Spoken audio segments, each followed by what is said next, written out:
Les tensions ont éclaté entre l'Égypte et l'Arabie saoudite quand le président Sisi a redéfini la politique étrangère de l'Égypte en se rapprochant de la Russie et du régime syrien. Les tensions sont arrivées à leur paroxysme en octobre dernier lorsque le Caire a voté en faveur d'une résolution russe sur la Syrie. Malgré le fait que la résolution n'a pas été adoptée, quelques pays arabes ont tout de même ouvertement exprimé leur désaccord avec la position de l'Égypte. Mais tandis que l'insurrection de l'islam militant ne cesse de croître au Moyen-Orient, l'Égypte et l'Arabie saoudite semblent réaliser que la coopération entre les deux pays est inévitable.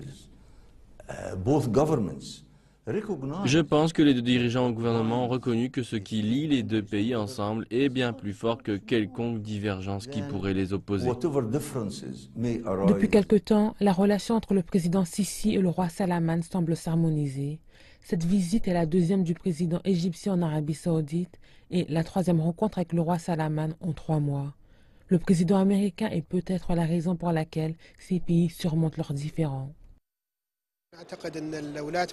Je pense que les États-Unis essaient de remettre aux alliés de l'Arabie saoudite quelques dossiers régionaux. Ils veulent prendre du recul en ce qui concerne la défense des Arabes.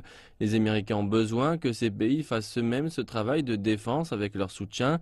L'unité égypto-saoudienne constitue un axe essentiel à ce plan. Pour réaliser ce, le président Trump veut que les Arabes fassent un pas en avant dans le cadre de la lutte contre le terrorisme en créant leur propre version de l'OTAN. Il est donc absolument nécessaire que les deux plus grands pays arabes travaillent ensemble. Le concept de l'OTAN arabe sans l'Arabie saoudite et l'Égypte est pratiquement impossible. Je pense que l'idée des Américains ou l'approbation de cette force armée est ce qui a poussé l'Égypte et l'Arabie saoudite à rétablir leurs relations.